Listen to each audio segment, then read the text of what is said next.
Welcome back to the channel. I'm Professor Will, your Director of Training here at Centurion Holdings LLC. And today we're going to go over something that you haven't seen on our channel before, a little bit of stick fighting. Check it out. So let me preface this by saying in the early 1990s, I was introduced to the Filipino martial arts.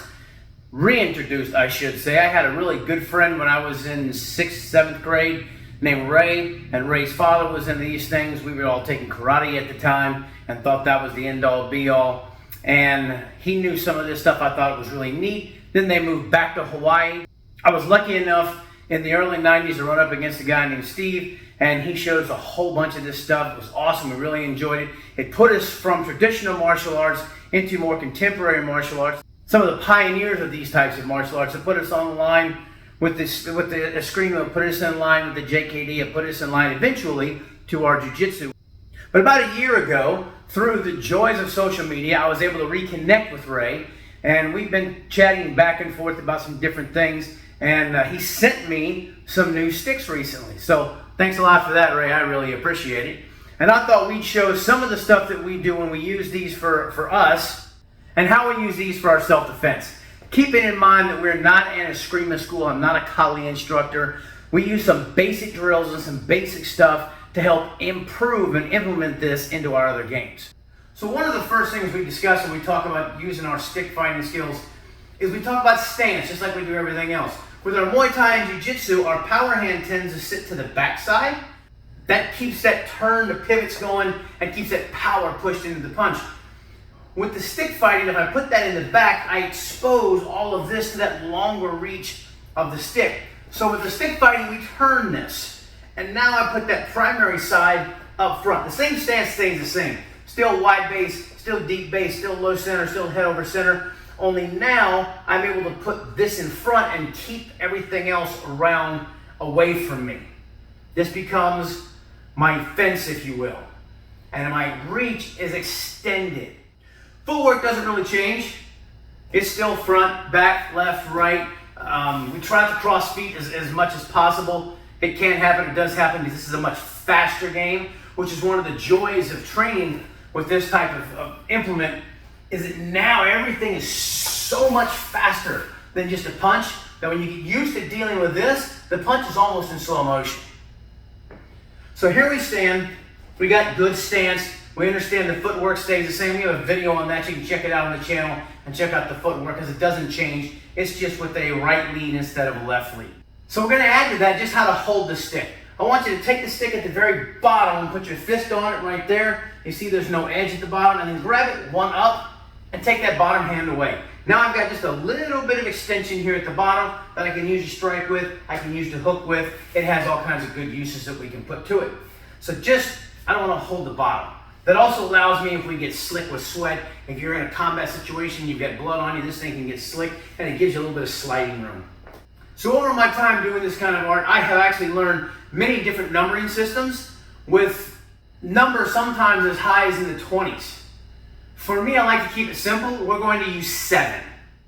So the first one we're going to work on, and always remember that this stick is going to move not in a straight line down on this one, but it's in a horizontal. So almost like my hand comes from my shoulder to my hip. That's our strike 1. And I'm attacking this side here. And you notice that as I swing, it's not just the arm swinging through. Just like when I throw punches, my hip turns, my feet turn, so the whole body pulls through here. Now as we follow that up, I come from this side, and again, shoulder to hip, shoulder to hip,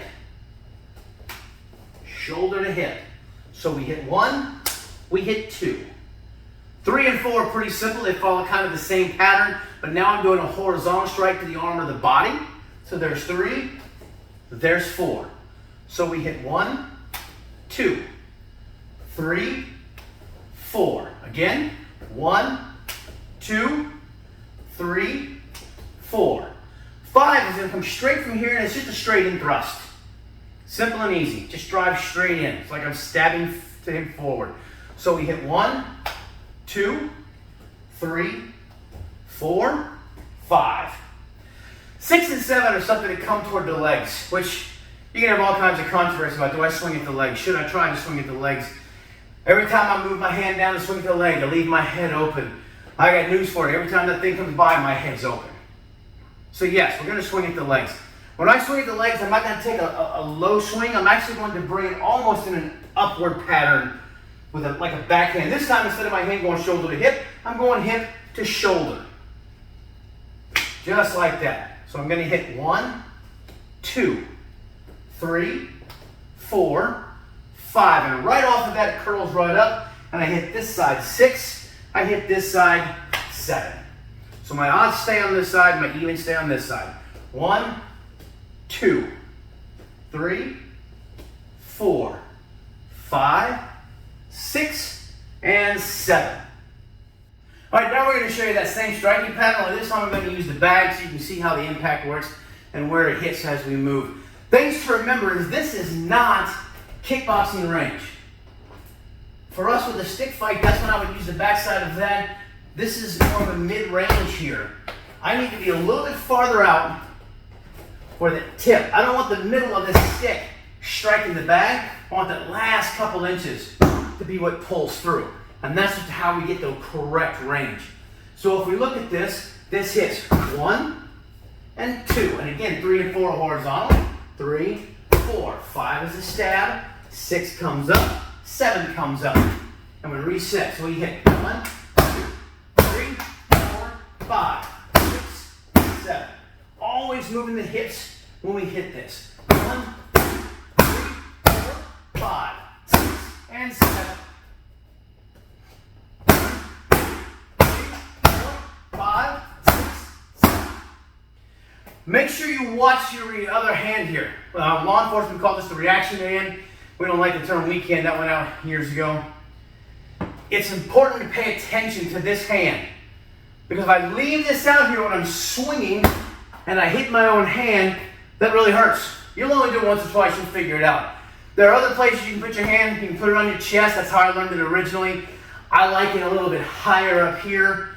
I found it when I was stick sparring with padded sticks, when we put on helmets and use real sticks. I don't do that anymore.